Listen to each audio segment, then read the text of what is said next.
I want to start out today's episode by keeping my word and giving credit where it's due. Elon Musk. I know we frequently give you a hard time because you make it increasingly difficult to like you. The crypto pumps, the Twitter trolling, the Tesla factories having allegations of discrimination, the broken promises, the child submarine, the potential SEC violations, the SNL appearance, and just various other reasons have given us plenty to rally against over the years. But I did say that if you made good on your deal to provide Ukraine with the equipment needed in order to take advantage of Starlink internet, I'd give you a heartfelt thank you and plenty of credit for coming through on a promise in a quick, well-executed manner. And you have earned that credit. The madman actually did it, and at a speed that is honestly baffling considering he was orchestrating an international shipment of goods directly into a war zone. I made no such promise, so... But you do have to hand it to him, folks. You do, under these circumstances, got to hand it to him. Mm-hmm. It's actually really impressive. I mean, just look at the timeline on this. The Vice Prime Minister of Ukraine, Mikhailo Fedorov, tweets a request to Musk on February 26th, asking Musk to provide Starlink stations so that they can use his fancy space internet to stay connected. Musk replies a few hours later, indicating that the Starlink service is active in Ukraine and that he's going to send more terminals. Then a truck full of Starlink terminals shows up on the ground in Ukraine on the 28th of February, just 2 days after Musk promised to help out. I mean, look, we're by no means experts on the logistics of international shipping, especially within an active war zone. But it's legitimately impressive that a private company was able to orchestrate this delivery so quickly. Yes, it was a very fast turnaround. I'm honestly impressed. Yeah. It's a good thing. It's good. This is good. It doesn't undo all the bad things, but it's a good thing. Yeah. We will make note of it on your permanent record, sir. Yeah, we'll go over to the Musk board over there, and we'll give him a gold star. Yes. Yes. Amidst the sea of black stars. At your gulag sentencing hearing, this will be accounted for and may impact your time in the labor camp. Now, Fedorov himself confirmed the arrival of what appears to be dozens of Starlink terminals via Twitter with a photo of the truck carrying the goods and the words, "Starlink, here. Thanks, Elon Musk." So again, this is great. Elon Musk had the ability to help the world, and it was by utilizing something that his companies and his employees already had very specific knowledge of. Yeah. This is what they were doing, and all they had to do was do that and help Ukraine. Few people are in a position where they see something like what's happening in Ukraine and actually have the skills and means to help them in a very specific material way. Yes. That they are in specific need of. I'm still convinced, though, that it was because that vice prime minister, the initial tweet to Musk was so backhanded. You're trying to send people to Mars, but we're suffering here. And so I think Musk took it as a challenge. Like, oh yeah, well, fuck you. Here's some shit that's actually going to help you. But whatever works. Whatever works. And it looks like this is going to go a long way when it comes to keeping Ukraine connected with the rest of the world. And we've seen some tweets that show the connection between Starlink and Ukrainians, and the speed tests that they've screenshotted appear to show stable and, for what it's worth, impressively fast connections, all things considered. An engineer in Ukraine named Oleg Kutkov tweeted the following: "Success. SpaceX Starlink is working in Kyiv, Ukraine. The dishy was placed just outside my window, even without adjustments," with an image showing a 136 down, 23.9 upload. So way to go, Elon. That is usable internet. Yes. They can watch some YouTube videos while they're planning the logistics of the war they're fighting. Yes. Among many other things. But yes, look, I'm not going to try to damper this at all. This is a good thing. It is good. Yes. And if you're watching this from Ukraine using Starlink technology, hello. Yes. Thank you, Elon Musk. But you should probably be worried about more important things than our stupid show. Anyway, everybody needs to laugh. They do need to laugh. They don't have Louis C.K. They don't. They got us. When the world needed him most, he disappeared. He pussied out. Wouldn't even go into an active war zone. Mm-hmm. Gosh. Anyway, aside from Elon Musk, it's also pretty impressive just how much the entire world just absolutely fucking hates Vladimir Putin for invading Ukraine. Of course, the sanctions were imposed last week, but then it was announced over the weekend that Russia would also be removed from SWIFT, which essentially operates as a global financial hub. It was it was literally the financial nuclear option, and it was enacted. Yeah, it's you can't really do much banking without SWIFT. So Switzerland, a country that is historically neutral when it comes to things like this. To a fault, almost. Yeah, yes. I think that's fair to say. Not almost. To a fault. But yeah, they characteristically, they don't get involved in other people's business. But they joined the European Union in those sanctions against Russia and Putin. And even the movie studios are getting involved. Warner Brothers is blocking the release of the Batman in Russia. Take that, nerds. And Batman, I'm sure, is a huge character over there, and Russians are going to be pissed. Not that they aren't already, because it seems to me, and I'm sure to you, anyone that's seen any of the footage out of Russia, like, the citizens of Russia did not want this to happen. No, your average, I mean, it's the same way your average American, if they weren't fed just nonstop corn syrup soaked propaganda in 2003, probably would have been very much against Iraq, especially if it meant like just the stock market crashing, the prices of goods going up, and being unable to transfer money anywhere, not being able to watch Batman. They would have been pissed. Yeah. And a lot of unnecessary deaths and everything else that comes along. These are their children, and you see these pictures and these videos of these POWs getting captured. They're fucking children. They are teenagers. They don't know what the hell's going on. They can barely tie their shoes. Yeah. But so for the nerds, sorry, no Batman until Vladimir Putin's going to send those troops back home. And maybe to a lesser extent, the nerds will be also mad about Sony blocking the release of Morbius. I don't think anyone cares about that movie, but I could be wrong. I've seen the trailer before. It was like before Jackass, and I was like, this looks like the worst thing ever made. I don't even remember who's Morbius. Actually, Sony's going to threaten to release Morbius in Russia. Yeah. Paramount blocked the release of Sonic the Hedgehog 2. Oh, no. Disney is also blocking new releases of their films in the country, starting with their latest from Pixar, Turning Red.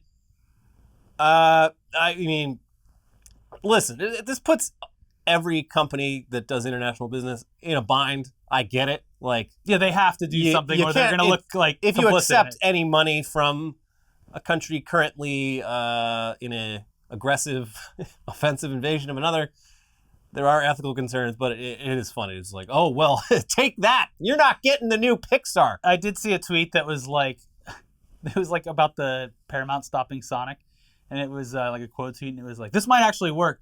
Vladimir Putin is a big Sonic the Hedgehog fan.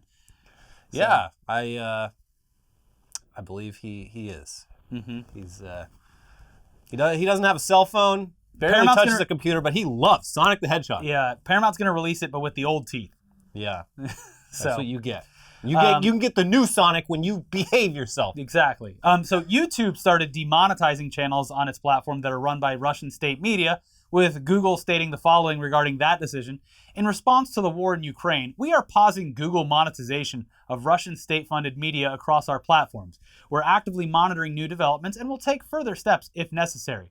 And this obviously would have fallen a bit short of what many would deem appropriate, considering that Russian state media would have still been completely free to disseminate content. They just wouldn't be able to make any money off of it.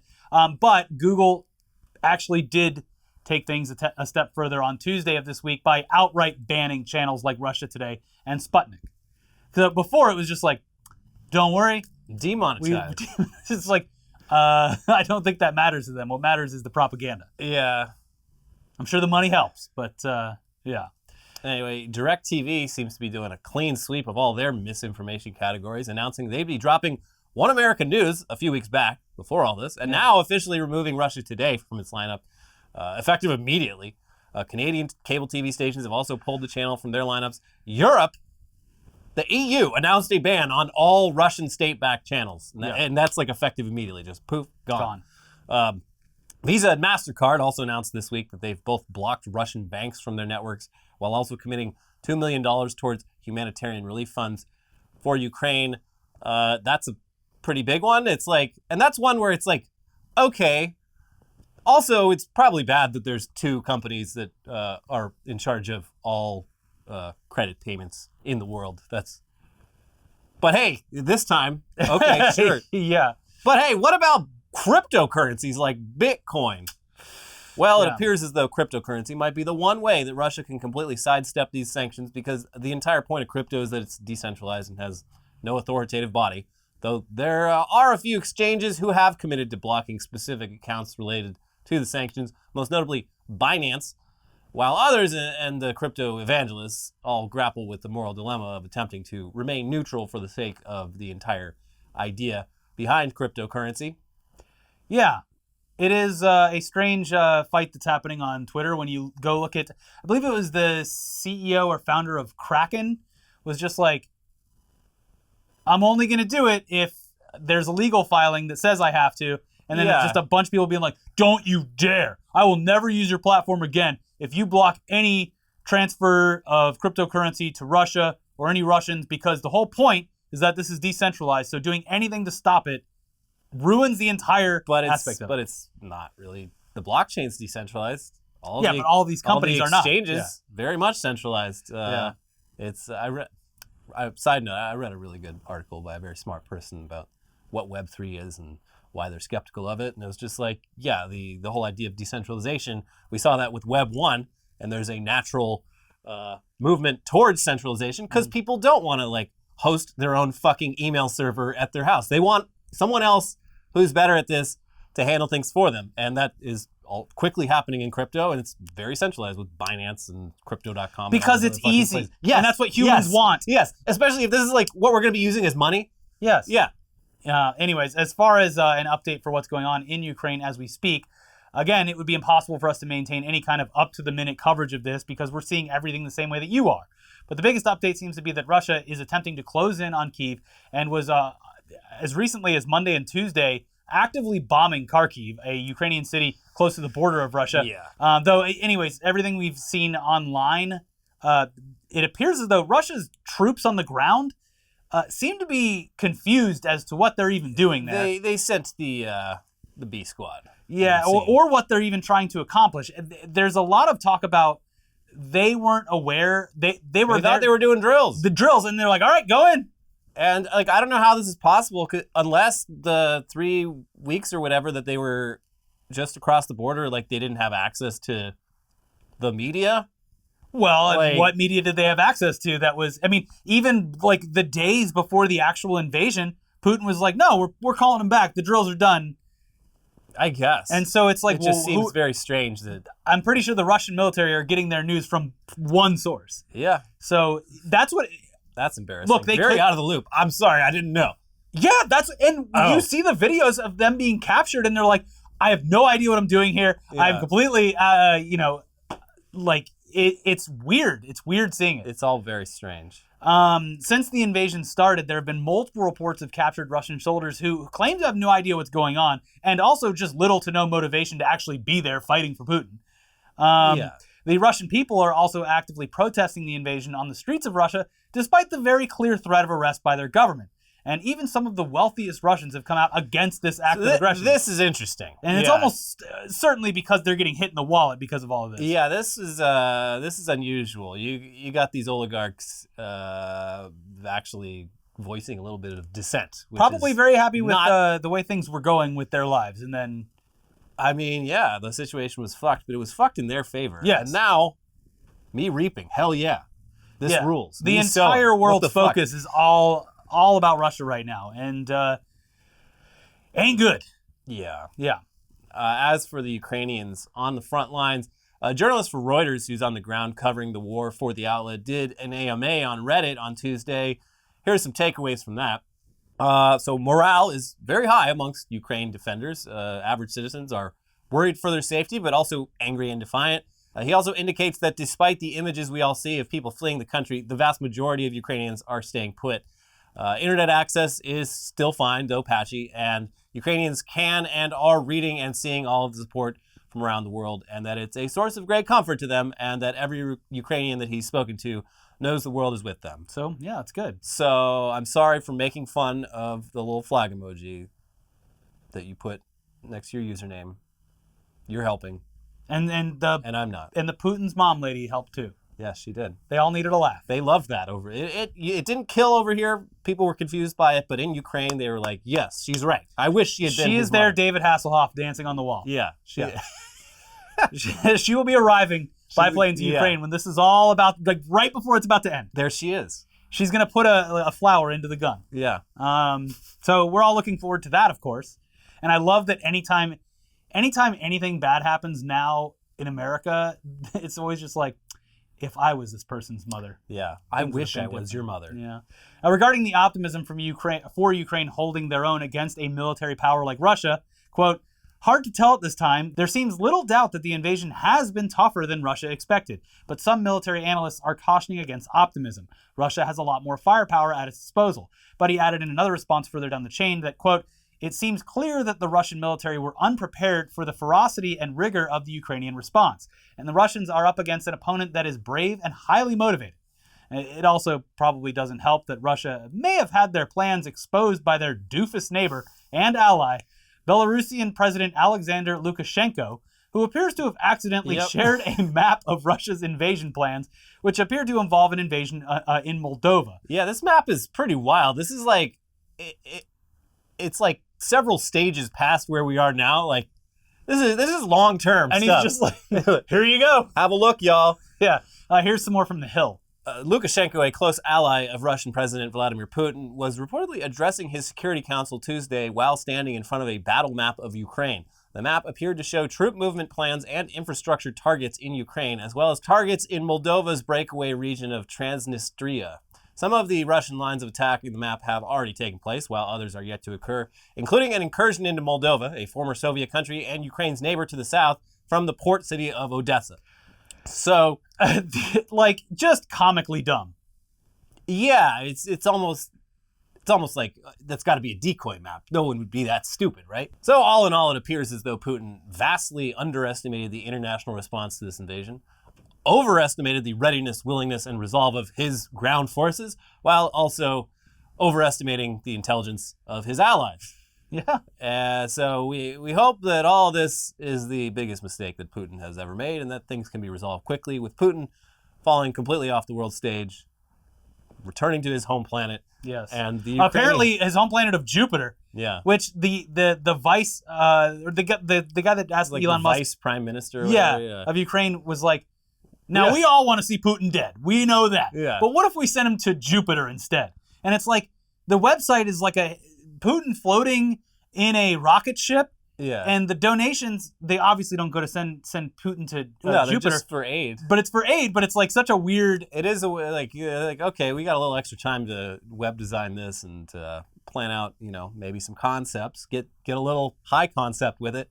Yeah, it's funny. Yeah, it is strange. Yeah. Okay. Aren't you sure. in the middle of a war? Mm-hmm. But yeah, hopefully the Ukrainian people can sometime soon move on with their lives without the threat of a Russian invasion looming. Yeah. It would be great if they could all go see Sonic the Hedgehog 2 in peace. I know. That's all I want for the world, is for everyone to put down their guns, head to the nearest multiplex, grab a box of popcorn, and watch the Batman. An extra large Coca-Cola that has 3,000 calories in it, and just sit back and watch Sonic the Hedgehog take on his new enemy, played by Idris Elba. Yeah. That's all I want. Mm-hmm. Anyways, circling back to the leading guy from our video today, Elon Musk. And we've spoken about the Twitter account that Musk is clearly not a fan of recently, an account that tracks the movement of his private jet. Musk had offered Jack Sweeney, the teenager who runs the profile, $5,000 to delete that account. Here's $5,000 to fuck off. Sweeney denied the offer, saying it was far too low and that he would only do it in exchange for a free Tesla instead, which apparently didn't happen. There was a company that offered him a free 3-year lease on a Tesla, and he was like, no. This has to come from Elon, and it has to be no strings attached. Rivian should have given them one of their ugly-ass trucks. To do what? Keep tracking him? I don't know. For no reason? Yeah. Anyways, Jack Sweeney has now taken his flight tracking to the headlines once again by shifting his focus to tracking Russian oligarchs. Here's Insider with more. A new account called Russian Oligarch Jets has started tracking the whereabouts of some of Russia's wealthiest businessmen, posting when and where their aircraft takes off and lands. The automated feed posted its first tweet on Sunday after the U.S. sanctioned several members of Russian President Vladimir Putin's inner circle and pledged to hunt down and freeze their assets, including their yachts and mansions. Russian billionaires are still crisscrossing the globe on private jets and yachts, despite sanctions intended to financially cripple Russia's elite in retaliation for its invasion of Ukraine. CNBC reported Monday that some of Russia's wealthiest businessmen have started moving their mega yachts to Montenegro and the Maldives, possibly in an effort to avoid them being seized or frozen. So there you go. There was one jet. It was like right when, so early on, a couple days ago, you could see it on this flight tracker, and then it gets almost to New York City, and then they immediately turn around because they found out that they would not be allowed back into European airspace. So it's like, if we go to New York, That's it. we're going to be there for Apparently one landed in Los indefinitely. Angeles, Yeah. LAX. So But yeah, it's just crazy. This jet just broop. I'll turn this thing right around. Yeah. But let's lighten the mood I a little forgot bit. the caviar. Yeah. Shit. Let's lighten the mood a little bit with an old reliable punching bag, non-fungible tokens. Now hold on, don't leave. This is a funny one. It's coverage of an attempt where NFTs tried to cross over into real life, making it easier for normie adoption. And it also just failed spectacularly. Over in New York City, a company has unveiled the world's first NFT ATM vending machine, which is as stupid and pointless as it sounds. NFTs are digital tokens, so there is literally no reason to physically go somewhere to buy one when your options are basically limitless when you're in front of a computer screen. But we get it, it's a marketing thing, and maybe it'll pique some investor interest or something. At the very least, it'll get some news outlet to write about it. And then, in theory, the NFTs inside that ATM will probably be valuable somehow because they're the NFTs from the ATM. Everybody knows about them now. Iconic. Yeah, Groundbreaking. It's genius. Well, one thing did come true. A news outlet covered the NFT ATM, but things didn't really go as planned. Here's The Guardian with their headline, "What did I just buy? I tried to use New York's first NFT vending machine." It's easy to miss the storefront that is home to the world's first NFT vending machine in Manhattan's financial district. Squished between a sandwich shop and a tailor, the windows are bathed in pink neon light with glowing letters that announce NFT ATM. When you walk through the entryway, you enter a tiny booth with the vending machine, filled with rows of little paper cartons looking almost like cigarette packs. There are only two products, a color for $5.99 and a party pigeon for $420.69. The article then talks about just NFTs in general, and then specifically the company who owns the ATM, Neon, but then returns to the actual process of physically buying one of these NFTs. I didn't think my editor would be thrilled with the pigeon, so I bought a color. This, it turns out, meant a piece of paper inside the carton with a randomly generated code that would allow me to mint an NFT, claiming ownership over one of 10,000 different colors. Neon co-founder Jordan Bernholtz tried to clarify. It's impossible to own a color. What you own is a ledger on the Solana blockchain that represents that particular color. And we allow people to collect those colors to trade them and sell them. As if buying a bag of Cheetos, I punched in my selection and tapped my credit card. The machine beeped, the metal coil began to turn, and then nothing. My NFT was stuck. I banged on the glass, but it refused to drop. I noticed 2 security cameras watching me and felt self-conscious. Was I the first person in the world to lose money while physically buying an NFT? He dropped $420.69. No, he bought a color. It was $6. Okay. So a cheap experiment, but a failed experiment nonetheless so far. If this is the same color NFTs that I'm thinking of, like, it's just such a good example of these NFT crypto people not understanding how anything works. Because, like, the hype around it was like, if you buy one of these NFTs, then anytime anyone buys any NFT that has that color, you get royalties from it. It's like, no one's going to agree to that. But the one That's thing not something that just is. I do love the honesty, though, from at least the CEO is just like, by the way, let me be clear, you don't actually own anything. That would be stupid and impossible. Yeah. Yeah. Anyway, he continues, without other options, I bought another one to push the first one off. Now I had the first one, but the second one wouldn't drop. I didn't want to keep buying them, so I left the second one there. I knew in my heart that I owned it, but I had no real way to prove it. I told Neon's co-founder what happened. Quote, "That sucks. I'm so sorry," he said. "Vending machines remain, not perfect." He offered to send me a refund if I sent him an email with the approximate time I had made the purchase and the last 4 digits of my credit card number. There was another snag when I redeemed my prize. I scanned my QR code, which directed me to a website and told me to create an account on the Neon Marketplace. Then I had to enter a 12-digit sequence on my little slip of paper to mint my NFT. But instead of getting a color based on a random 6-digit hex code used by web designers, I got a 5-digit string that resulted in a blank square. Quote, "That's embarrassing. It sounds like you might have got a misprint," said Bernholtz. But maybe, I suggested, the flaw could make my NFT more desirable? Yeah, perhaps future generations will look upon your error in the same way they looked to numismatic errors with joy, he offered. Yeah, it's definitely going to be worth more. Yeah. Hey, you got the color white. Good for you. Now you own that color. See, the cool thing about this one is it's nothing. It's actually a mistake. It's a mistake, and Yeah. the mistake is forever because it's on blockchain. The article ends with the author hanging around the ATM during lunchtime in the financial district of New York City, where hundreds of people walked by, and he said that only one person ever stopped to look at the NFT ATM. To look at it. Their reaction? Taking a photo of the vending machine and uttering, "Oh my God." Oh my God. They probably sounded just like that. So it doesn't look like this is going great, though the company that owns it says they are expanding to other markets, including LA. Oh, so baby. we'll have to check it out when it's here, right? Yeah, well, unless it's on the west side. Yeah, And we'd it probably will be on like Venice Beach or so. Although actually, maybe not. maybe not, because Venice Beach is even the rich people are scared of it now. Well, It's a humanitarian crisis, but at least the rich are afraid. yeah. I would assume like the Promenade, Santa Monica, Okay, yeah, I could see that. or inside the Crypto.com arena. the Glendale Galleria, Yes, the Americana, the Americana at at Brand, Yes, there's so many options. West Side Pavilion, Yeah. The Beverly Center,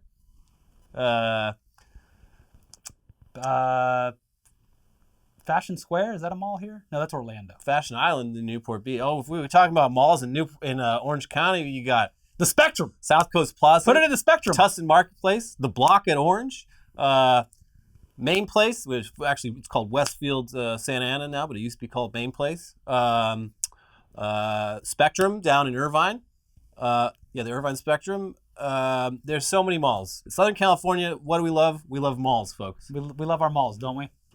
And now they're all going to get NFT. The ATMs. Del Amo Mall. Sherman Oaks Gallery. 7th and 5th. Well, when I grew up, we had one mall for each city, and they're all dead now. Yeah. So it wasn't as vast as the options No. here in LA. But anyways, malls. Malls. We love our malls. We love our malls, don't we, folks? Also, while we were recording this, Joe Biden, Brandon, was doing the State of the Union, and I would assume that it went... I don't know how he could possibly say that the State of the Union is good, but I don't think any president has ever admitted that the State of the Union is anything but strong. The 2020 midterms are going to be doomed for Democrats, I feel like. Yeah, I don't know. I don't know anything anymore. Yeah. I didn't think Joe Biden was going to get elected president, but here we are. The one thing that I'm actually business. positively surprised by is how immense and like the response to Putin has been, because everyone just like, especially during the Trump presidency, everyone just kind of like, I mean, he was chummy with him. Yeah. So just, you know. No, it's great. I would love if everyone in America who's mad about what Vladimir Putin is doing to go a step further and reflect on other invasions of other countries that have happened in recent decades, and reflect on, how these things really aren't all that different, and it's just generally bad to invade other countries and kill innocent people. It's bad no matter where you do. See the Condoleezza Rice clip from Fox Shut News? the fuck up. I don't remember asking you a goddamn thing. Hillary Clinton, too. She's like, oh, yeah, Russia tried invading Afghanistan once, and that didn't go so well. It's like, you were the Secretary of State for like 5 years of the, or more than that, of the Afghanistan war. Yeah. And I don't remember you doing anything to stop that. So it's weird that you're criticizing Russia for invading Afghanistan. Though the Ukrainian conflict has brought people together from both sides of the political spectrum, unless you are in Nick Fuentes' orbit, who had his little rally outside of the CPAC. America First, with he keeps. See, Mitt Romney was like, I'm surrounded by morons. Yeah, you do got to feel the tiniest bit bad for Mitt Romney. He was right all along. Well, man. And even the libs laughed at him. Yeah. So there you go, Mitt Romney and Elon Musk. You do got to hand it to him. You got to hand it to him. All right, that's it for today's episode. Please watch the most recent episode of Weekly Weird News if you want to see a bunch of people freak out on flight attendants. And also in the latest episode of News Dump. Check both of those out. We'll be back with some tech news. Hey, try to keep your head up. It's March. We made it to March. Yeah. It's something. Pay your rent. The rent's too. All right, bye. Bye.